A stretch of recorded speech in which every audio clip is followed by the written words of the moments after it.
extinción masiva y otra cosa es que estamos atravesando un momento, no sé, delicado, por ejemplo, en cuanto a la extinción. Y esto, bueno, este estudio en general para ellos y para todos es de suma importancia en el sentido de, bueno, una extinción masiva, cualquier alarma, eso cambia la vida completa del planeta. Y en general este trabajo es en los océanos por varias razones. Una, por la diversidad de organismos que hay, que muchísimos todavía ni se han estudiado, otras ocupan como el 70% o más de la superficie terrestre. Y bueno, indudablemente está relacionado con cualquier cambio que pudiera haber en la Tierra en general, ya sea clima o cualquier otro aspecto. Y bueno, dado que entre comillas, o quizás sí, estamos a tiempo, si estuviéramos o no en una cierta extinción masiva de tomar cierta medida, pues ahí es la importancia de estudiarla, a ver si hay que correrlo, si no, o si simplemente hay un problema más bien metodológico de comprensión de conceptos del que estamos teniendo, de por qué la gente dice que estamos en extinción masiva. Y bueno, ya para adentrarnos un poco, la extinción como tal se le dice cuando ya se desaparece el último organismo de una especie, ya no se le ve más. Y en un proceso de extinción se ha visto, incluso hay hasta series de Netflix que abordan las 5 grandes extinciones masivas y cómo se fue desarrollando.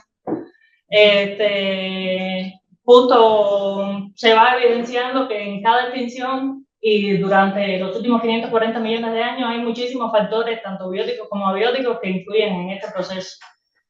Hay numerosos artículos que relacionan ciclos astronómicos, nivel del mar, temperatura del nivel del mar, el CO2, características taxonómicas de las especies. Hay un montón de factores que influyen en este proceso.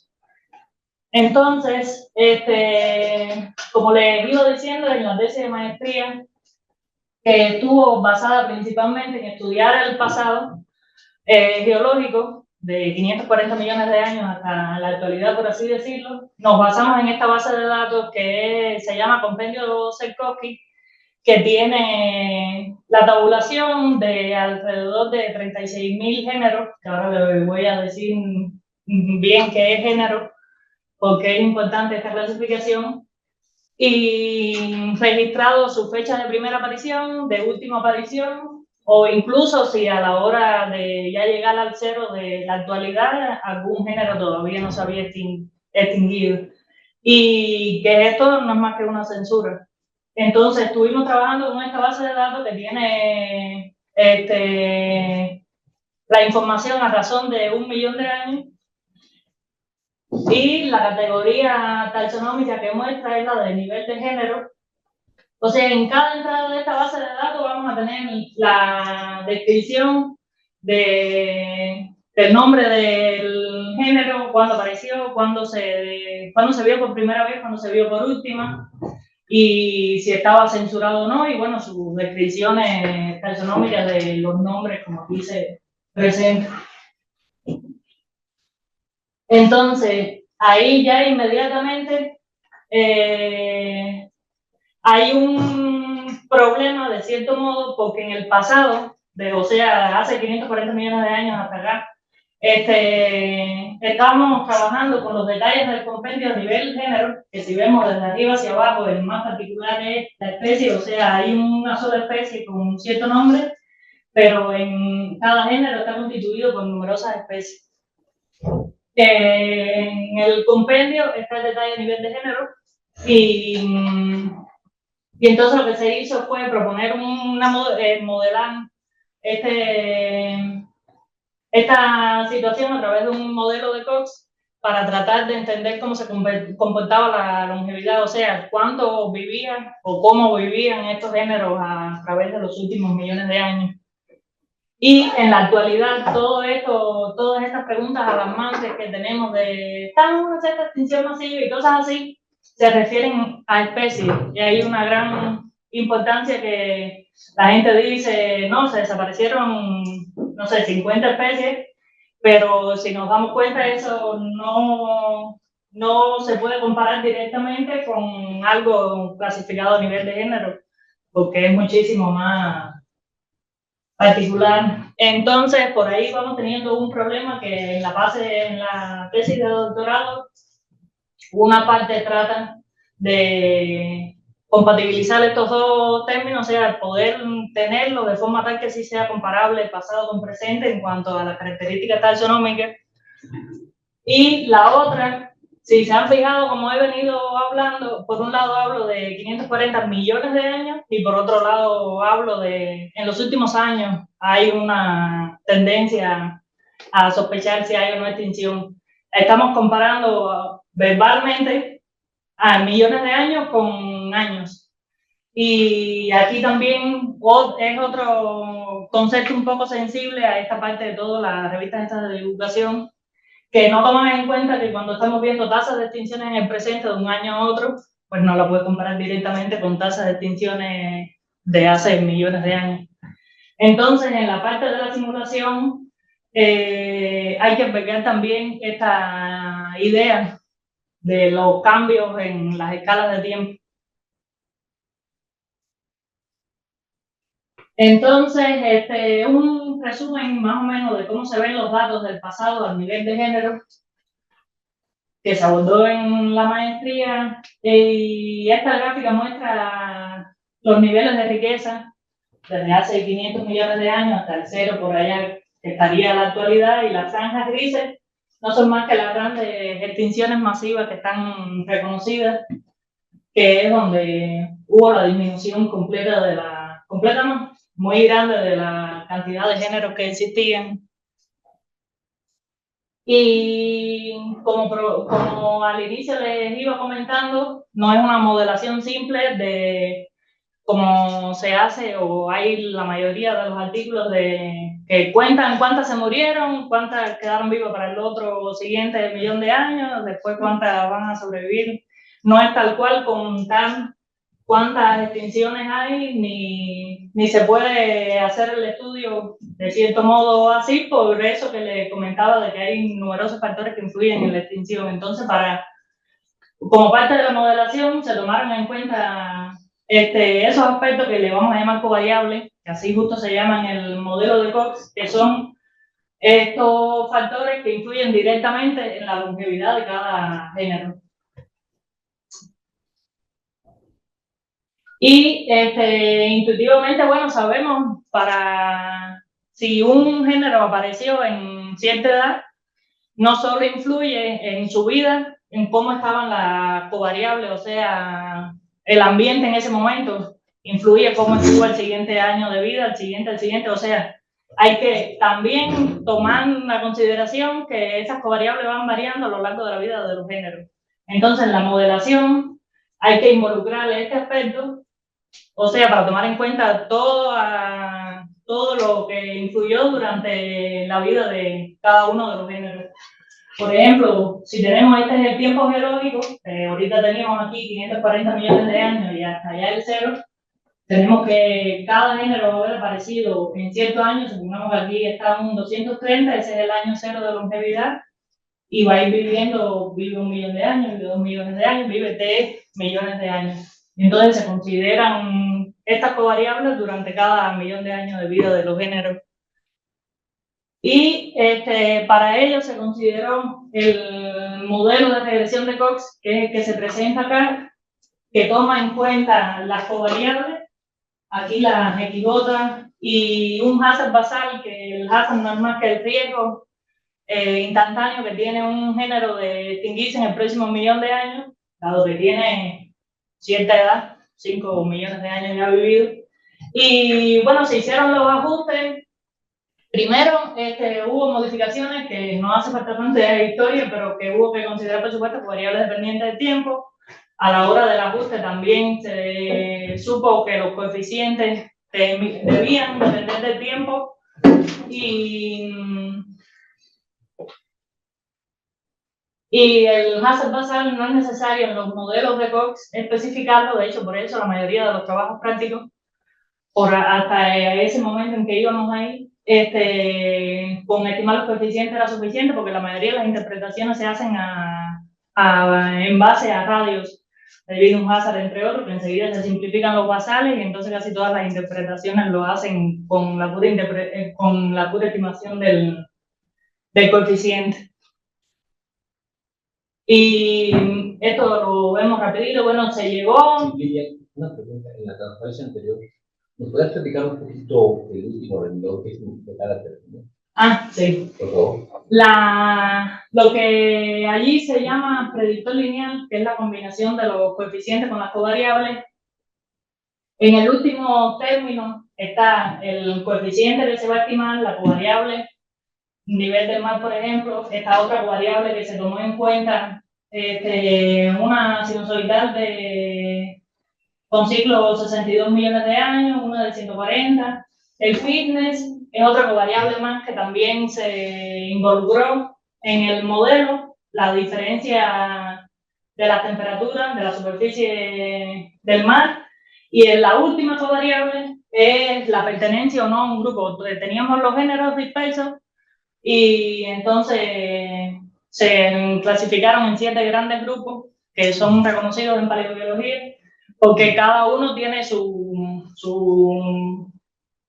no esqueleto, pero su forma diferente y sus características diferentes según el grupo al que pertenezcan.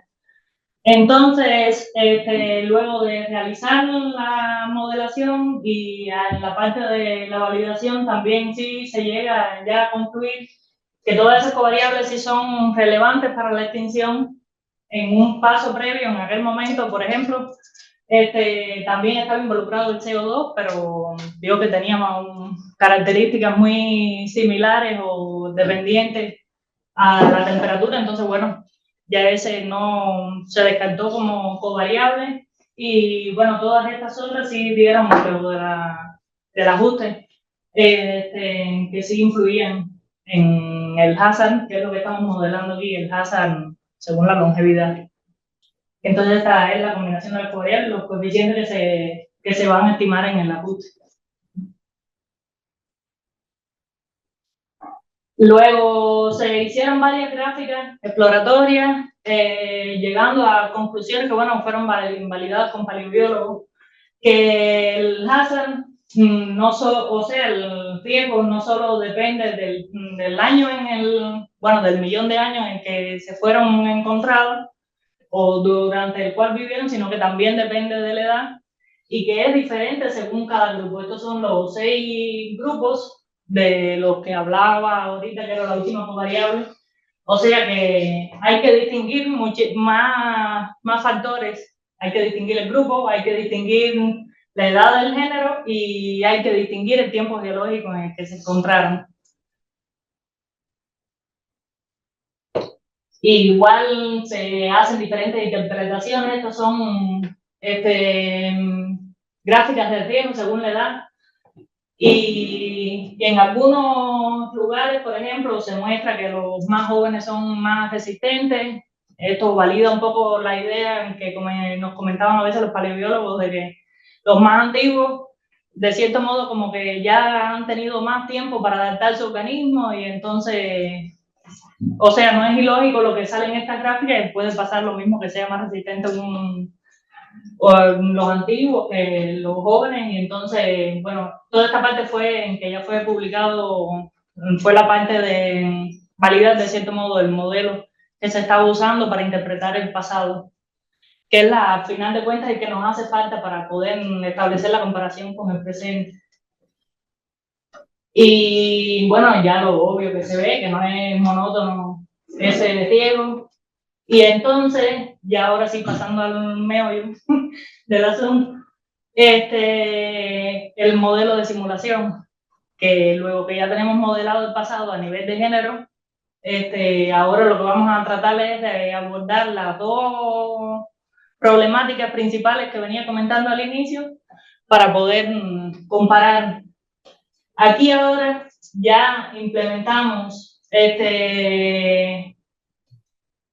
toda esta otra parte usando una base de datos nueva que está, bueno, los paleobiólogos le dicen curada, o sea que la van trabajando y modificando día a día y tienen varios paleobiólogos, paleontológicos que la trabajan y tiene más detalle que no se trabajó en la maestría por, bueno, costo computacional, detalles que podían hacer en el overfitting, pero ahora a esta altura sí ya se va a usar esta base de datos que incluye más precisión de lo que pasó hace 540 millones de años hasta la actualidad a nivel de especies. ¿Se acuerdan que teníamos categoría género y debajo teníamos especie que era más particular? Ya con esta base de datos que tiene 1 millón y tantas de entradas, que es lo que ellos le dicen ocurrencias, tiene ya la descripción como tal de qué género pertenecía, de cuál especie, y ya al empezar a manipular el término especie, es algo a favor de poder comparar un poco con el presente, o sea, tenemos que tratar de representar el pasado de forma tal que se esté considerando las especies para poder hacerlo comparable con el presente. Y una idea, primero, antes de describir la simulación como tal, cómo va a ser, solo para que podamos tener un background. Tenemos, antes de simular, hasta ahora tenemos datos fósiles a nivel de género, con su modelo para las longevidades que teníamos allá en maestría. Tenemos esta nueva otra base de datos con mucha más especificación y datos a nivel de especies. Y entonces lo que tratamos de hacer, de cierto modo, es rellenar el pasado. O sea, primero, usando la base de datos PaleoDB, que es esta última, la completa, la que dije,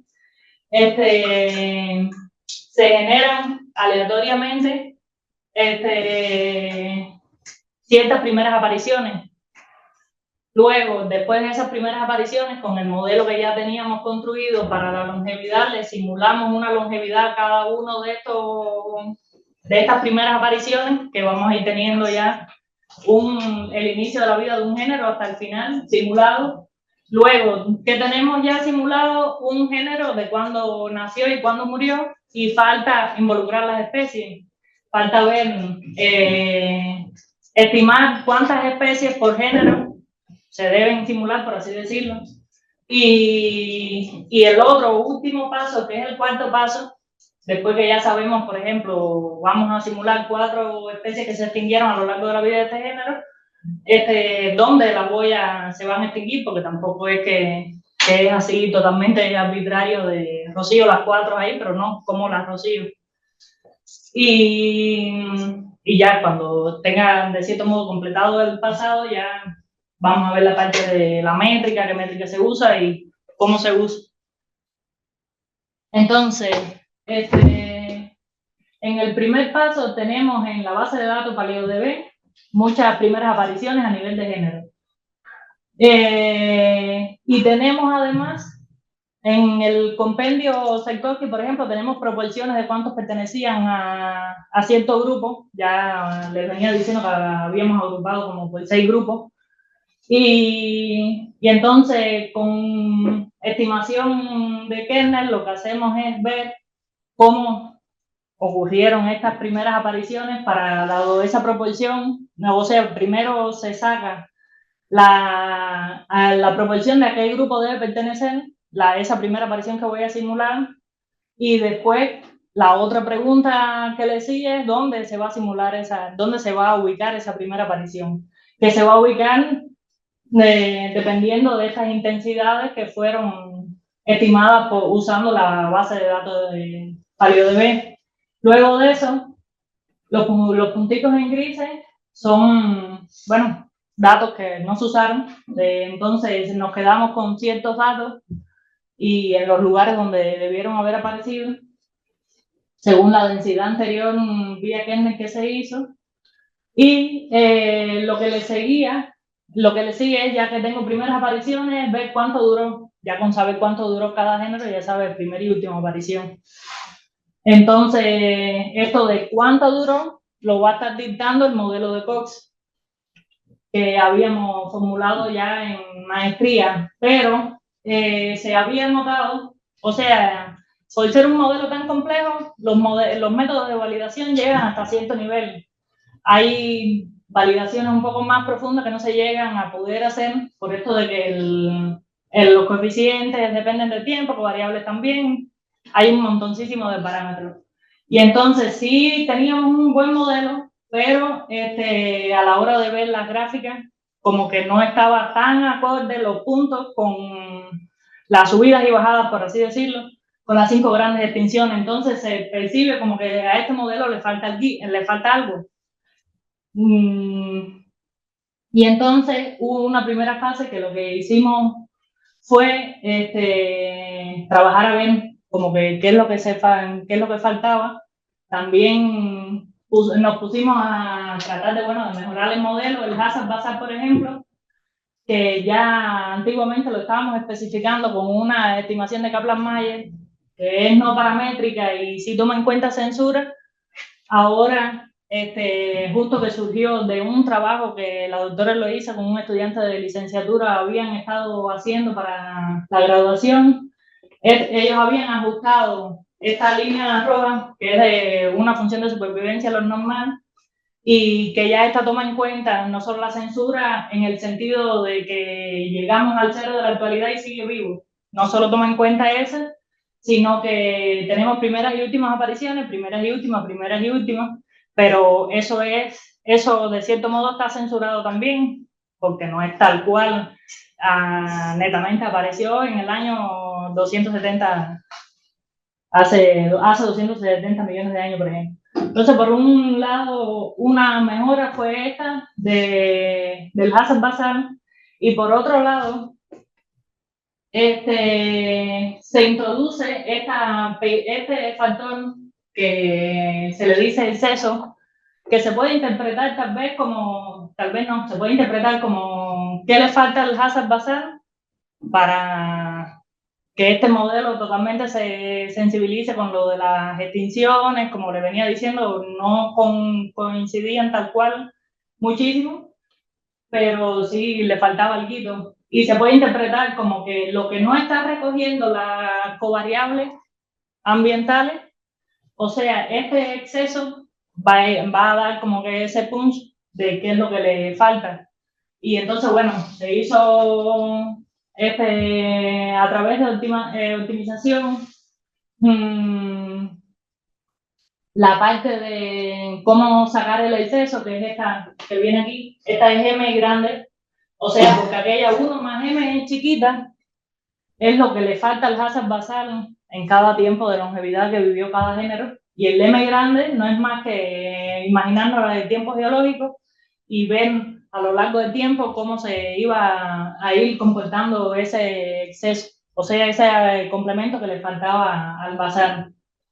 Y entonces, bueno, igual que lo que habíamos dicho anterior, tomar en cuenta también a lo largo de la vida de cada género cómo iba a ser ese exceso. Ya luego de eso, teníamos un modelo más completo, ya que sí recogía, porque sí se llegó a validar incluso con gráficas de otro tipo de trabajo y paleobiólogos que ya sí estaban mejor ajustados. Y ya tenemos entonces las primeras apariciones con sus longevidades simuladas, incluso habían algunas simulaciones que daban censurados igual y todos esos datos también se pusieron en correspondencia numéricamente con cómo debía ser y bueno, se ajustó esa parte. Luego, ya como les venía diciendo en la primera gráfica, el tercer paso es, hasta ahora tenemos género primera y última aparición. Ahora vienen las especies.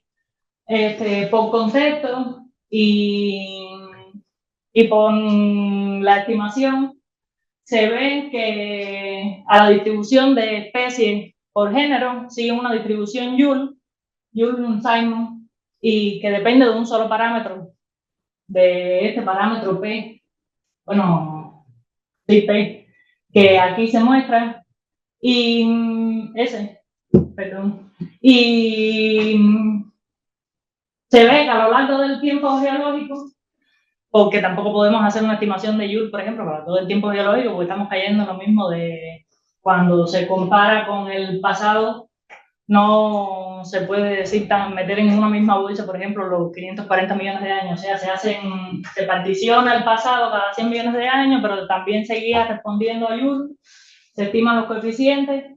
Y entonces esto lo que vamos a usar, para lo que lo usamos es para ver cuántas especies debo simular dentro de cada género.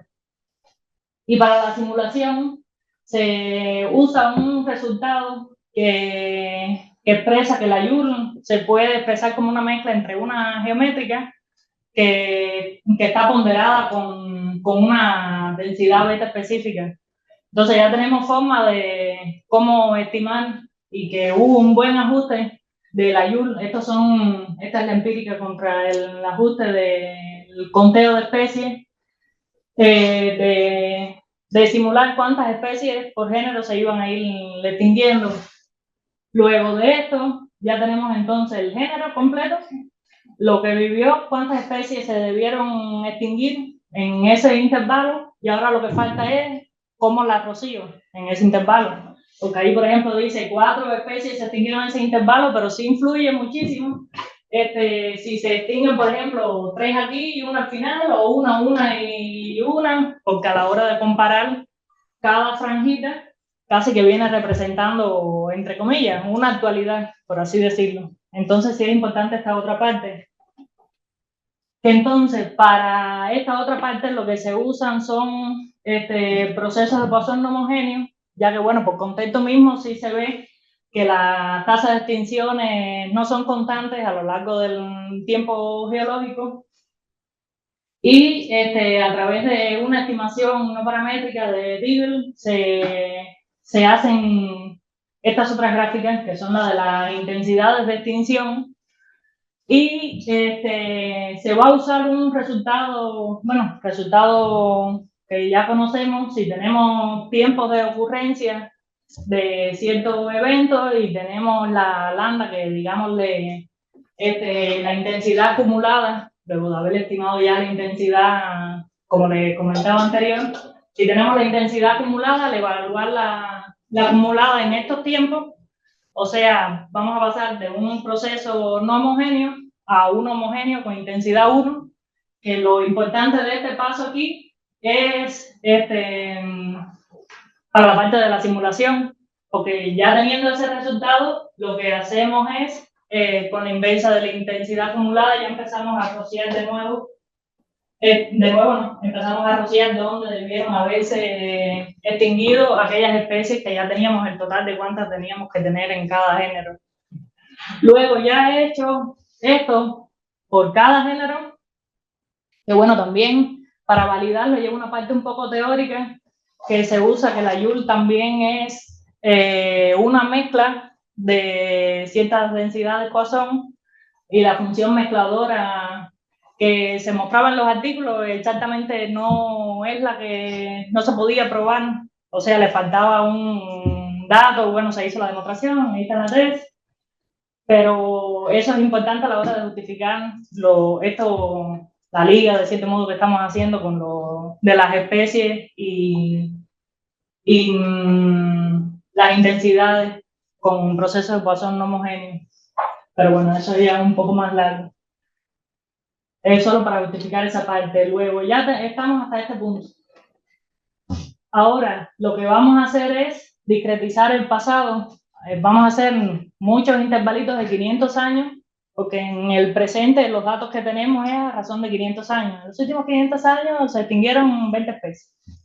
Entonces, lo que hacemos ahora, y ya teniendo relleno, por así decirlo, el pasado, es discretizarlo para ver cómo se estuvo comportando. Y esta gráfica que se muestra no es más que 4 corridas, porque se usó simulación de Monte Carlo para poder, bueno, poner en marcha el modelo. Estas son solo 4 corridas de cómo estaban los conteos simulados en los últimos 500 millones de años.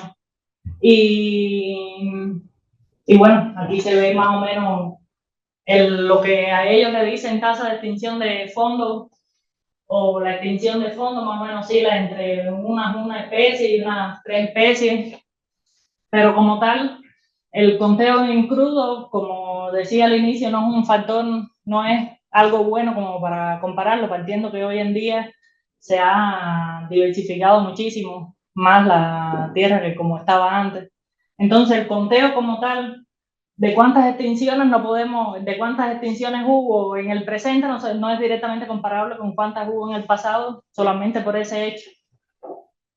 Y bueno, en el presente se habla de una famosa 24 extinciones a nivel de especie, porque género como tal no se ha extinguido ninguno. O todavía no hay datos ni siquiera para eso. Y esta parte del simulador se usa para también tomando en cuenta que lo que le decimos referencia, que es esto de pueden haberse extinguido 24, pero pueden haberse extinguido 30, pueden haber sido 10, porque todos esos datos los van actualizando de cierto modo cuando va pasando el tiempo.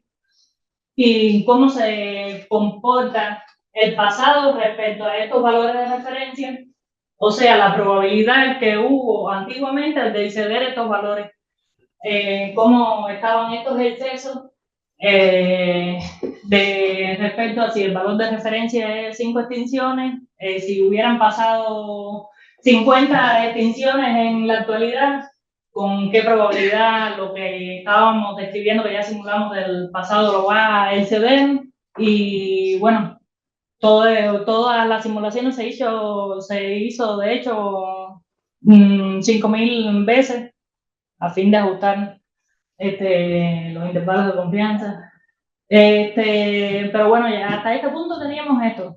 Pero por un lado tenemos resultados que ya de cierto modo es comparable a base de tiempo y taxonomía, pero la lógica no te deja comparar porque no puedes directamente, no es una buena métrica el número de conteo de especies.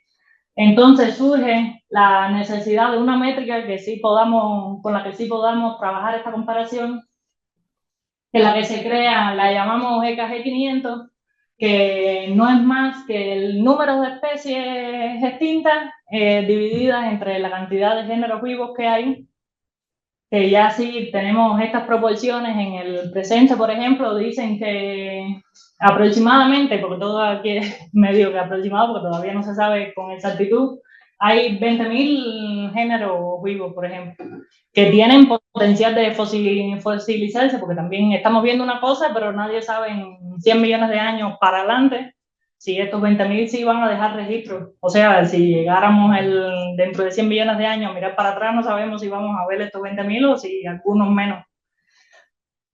Entonces, ya aquí se van haciendo diferentes escenarios con números, por supuesto, que tengan concordancia con los datos que actualmente están disponibles y que dicen cuántos géneros hay vivos y cuántas especies que la van actualizando, ellos le dicen lista roja, según la Unión Internacional para la Naturaleza, cuántas especies sí ya están oficialmente declaradas extintas, cuántas están en duda y cuántas no tienen riesgo ninguno. Entonces, luego de concebir este índice, que es el que se muestra en estas 4 simulaciones, y ahora sí, al hacer este otro tipo de gráfica, que no es más que es un exceso también respecto al índice. O sea, se puede interpretar como qué tan extremo es el EKG 500 actual, o sea, el valor de referencia actual respecto a lo que se pudo ver en el pasado. Y el término qué tan extremo es justo porque lo que se están graficando es probabilidades del exceso. Y por ejemplo, y se van viendo diferentes escenarios. Por ejemplo, si hubieran 20.000 géneros vivos fosilizables, si hubieran 10.000, ellos trabajan sobre estos 2 números, no es tampoco que nos inventamos un número así al azar, es más o menos los números que ellos tienen. Y de las especies también se fue considerando, se hablan de unos 24, pero bueno, mostramos diferentes escenarios por ejemplo, aquí es como si hubieran 20.000 géneros y la línea verde es como si hubieran 3 especies distintas en la actualidad, y la roja 24, que es más o menos por donde se dice que andamos nosotros, un escenario bastante similar, y así con cada uno de estos escenarios. Entonces, ubicándonos en esta gráfica, ¿qué nos dice? La probabilidad de haberle excedido el EKG actual, más o menos anda por ahí por el 0.01. Y ahí empieza el debate medio subjetivo. Eso es grande, chico, es que, o sea, me alarmo o no me alarmo, porque todo depende para cada una y del contexto, por supuesto, qué tan chico ven el 0.01. Pues bueno, en la prueba de hipótesis los biólogos en general usan un 0.05, porque es ley, pero todo esto tiene un contexto de fondo, porque bueno, depende de lo que se trate. Puede ser que ese 0.1 no sea tan chico como uno lo piensa. Entonces, por esta gráfica se ve más o menos que en la actualidad, si pudiéramos así decirlo, no es tan raro que ocurra un EKG, que haya ocurrido un EKG 500 como el actual, incluso dentro y fuera de las extinciones masivas. O sea, por un lado, pudiéramos decir, no está tan fuera de lo común lo que está pasando en lo actual. Todo esto lleva una parte de interpretación del 0.01, por supuesto. Y así, como dice la lógica, si aumenta la cantidad de especies, más raro todavía se va a hacer. O sea, si llegamos y decimos, no, hay 150 especies extintas en lugar de 24, esta línea roja tiende a bajarse más, o sea, viene siendo más raro todavía, o sea, sí viene siendo más discutible que lo actual sí es alarmante, porque muy pocas veces pasó en el pasado algo similar o superior a eso, que es así como se interpreta. Entonces, a este tipo de resultados es el que estamos llegando. Ya les digo, por la base y la información actual estamos ubicados más o menos por ese panorama. Y bueno, se crea esa herramienta para que se pueda ir actualizando, porque aquí todo lo van actualizando, tanto las primeras apariciones, que hay que, de hecho, actualizar todas las estimaciones y cosas así, porque todo eso se va depurando día a día. Y bueno, hasta ahora, en opinión personal, no personal y por número, no está tan alarmante lo que está pasando, pero bueno, sí, tampoco es como que para no tomarlo en cuenta, porque sigue siendo sí un número relativamente chiquito lo que están dando en estas probabilidades de sesgo. Y bueno, hasta ahora ese es el trabajo y los resultados que hay. Cualquier pregunta, estoy abierta.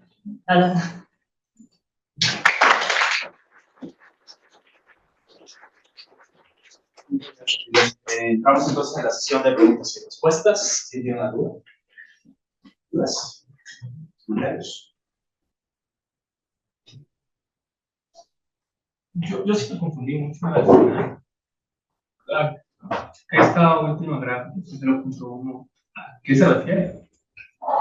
El EKG actual, por ejemplo, se dice, tiene 24 especies extintas y hay 20.000 géneros vivos. El EKG, que es la métrica que se hizo, no es más que la división de estos dos. Entonces, en cada una de estas gráficas lo que tenemos es, no es más que el resultado de 5.000 simulaciones, o sea, van a haber diferentes EKG simulados, y en cada franja lo que vas a ver es la probabilidad con la que se excedió el EKG actual.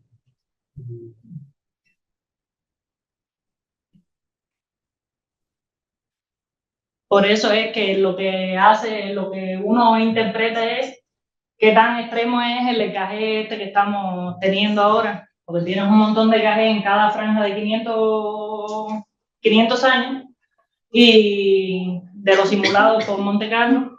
Y entonces lo que hacemos es ver este otro EKG, que es el que tenemos suelto, por así decirlo, a ver qué tan extremo es relativo a los otros EKG que estaban simulados. Y esas son las probabilidades que se están mostrando ahí, según el escenario. Porque ya te digo, puede variar el número de especies, puede variar el total de géneros que se están considerando que están vivos, y así.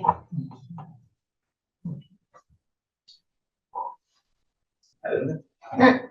Perdón, adelante, Adriana. Bueno, primero está muy bonita tu presentación, pero me quedaron dos dudas. ¿Te puedes devolver al slide donde haces la segunda partición? O sea, donde tienen ya clasificados, estuvieron 5 o 4, los que sean en cada periodo, y después hacen vuelven a hacer una partición en ese periodo, que era lo que tú decías, que no daba lo mismo que se extinguieran unos acá. Por aquí, Eh, un poquito antes. sí, ahí, ¿en la que sigue? ¿Y la que sigue? Ah, ya, digamos, ¿cómo hacen? No, es que había otra que tenía como los intervalos De cada 500 años. Sí, o sea, ¿cómo hacen esa selección? Porque justamente cuando tú dijiste que no era lo mismo, ¿cómo saben que esa es la misma? O sea, esa partición que hicieron es la misma. O sea, la partición se hace intencionalmente, de 500 se puede hacer, de hecho se hizo en una de las tantas pruebas, de cada 1000, hasta incluso cada 500, 5000 años y cosas así, pero se toma el de 500 justo por los datos actuales que hay de lo que se habla es de los años 1500 al 2000. Y entonces por eso se elige de ancho 500 años para poderlo comparar directo. Ya. Y otra es, Manuel, pero sí ya es como más filosófica. Cuando mostraste la parte de la base de datos que trabajaban, me llamó mucho la atención, y es que, bueno, hay un montón de gente que colabora, pero solamente hay datos de 29 países. Entonces, ¿qué tan sesgada estaba esa base? O sea, ¿eso influye mucho? ¿O solamente trabajan con las especies que están en esa base de datos? No, ahí colaboran, Un bueno, montón de gente, o sí. sea, pero ahí decía 29 países, y no sé si eran solo datos de 29 países de especies o de 29 países de colaboradores. No, de colaboradores en general. Yeah. Porque de hecho ahí, cuando uno entra a la página principal del PaleoDB, que te ponen así tipo puntico, puntico, puntico, de donde tienen ellos las extinciones, y abarca completo Ya, eso. Gracias. Está muy bueno. Ahora el doctor Morales y luego ya. ¿Qué significa no es tan grave lo que está pasando? Ahí entra otro debate más del no es tan grave, porque, o sea, a ver, pensemos en el punto 01, que es el que hace a uno decir, a mí me puede decir no es tan grave, y a usted le puede decir, pues hay que correr.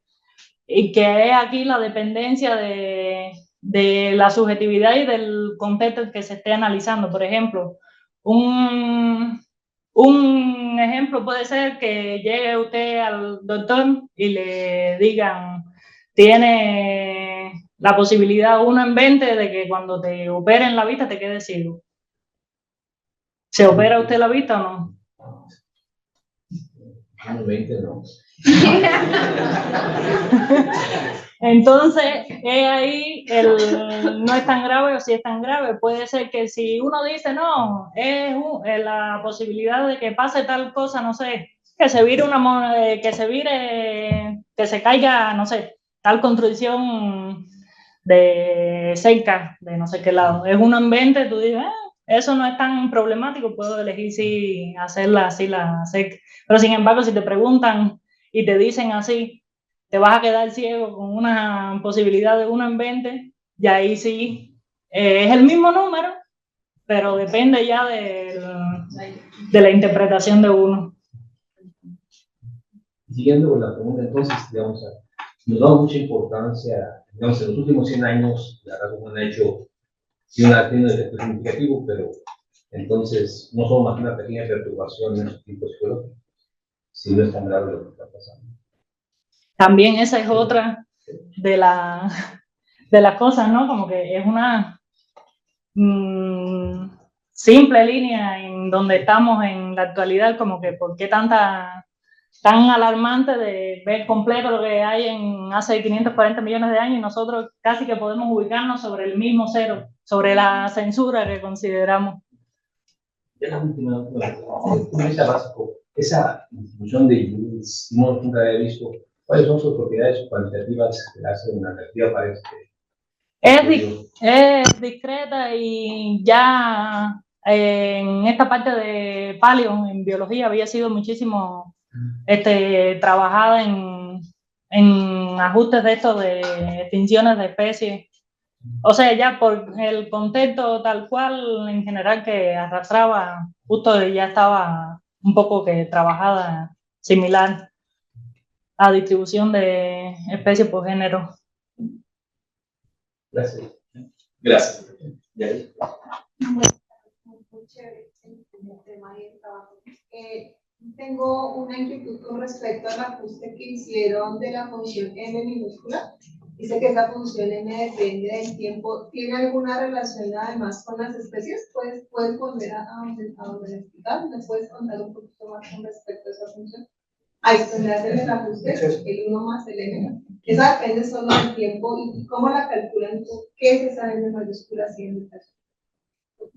La M mayúscula es la que viene desglosada de 0 a 540 millones de años, que se hace en la cantidad de intervalos en la que se va a partir. Ahí sí es una elección, porque por ejemplo ahí le estoy mostrando simplemente que se hicieron 250 intervalos y se tomaron cada 2 millones de años, pero ese fue el resultado después de un par de meses de trabajo a ver qué era el que mejor respondía, hacía que respondiera el Hazard. Porque puede empezar desde hacer 5 particiones, no sé, cada 100 millones de años, y hacer solo 5 escalones, porque esta K, la sub K es la altura del escalón, al lado de allá tenemos indicadoras, y entonces al final nos quedamos con este, porque es el que a la hora de evaluar el Hazard que tanto habían cambiado y respondía bien a lo que estaba pasando, es el que mejor se ajustó a hacer particiones cada 2 millones de años. Y por supuesto, si hace uno una partición más chiquita todavía, no 2 millones de años, sino 1 o medio millón de años, la lógica dice que se va a ajustar mejor de cierto modo, pero también hay que tomar en cuenta que todo esto son parámetros que estamos metiendo, que esos parámetros, esas K son las que se van a estimar de forma tal que haga corresponder el Hazard que se estimó con lo empírico, con lo observado en la base de datos. Entonces, pues no es lo mismo hacer la optimización sobre 250 variables que hacerlo con muchísimas más variables. Y entonces, ya el M chiquita, que es el que influye directamente en el Hazard, que es el que ya trabaja sobre la longevidad del género, toma en cuenta entonces la PF, que es donde apareció el género, y cuánto ha vivido, para ver qué porción de esta M mayúscula, que es la que se estimó a través de los K grandes, a ver qué porción es la que te toca. Sí. Otra pregunta. ¿En línea no tenemos preguntas? ¿No? Yo te preguntaría, computacionalmente, ¿qué tan complejos son las simulaciones que haces para saber cómo cuántos experimentos puedes hacer, por ejemplo? Bueno, se hicieron 5.000, pero más de 24 horas y toma. Todo depende, porque depende de cómo lo hayas programado. Incluso hubo una parte en que el simple hecho de contar cuántos géneros estaban vivos, y ahí depende cómo lo programes, que se te demore, incluso todo puede ser en 3 segundos, que inicialmente la primera vez que se hizo demoraba como 3 horas por cada intervalo de 500 años. Y entonces es súper relativo también a cómo lo tenga la implementación, ¿no? Y está hecho en paralelo y todo eso, pero igual tiene cosas mejorables como todo. Perfecto. Ok, bueno, pues muchas gracias. Agradecemos de nuevo a Lilian por su presentación.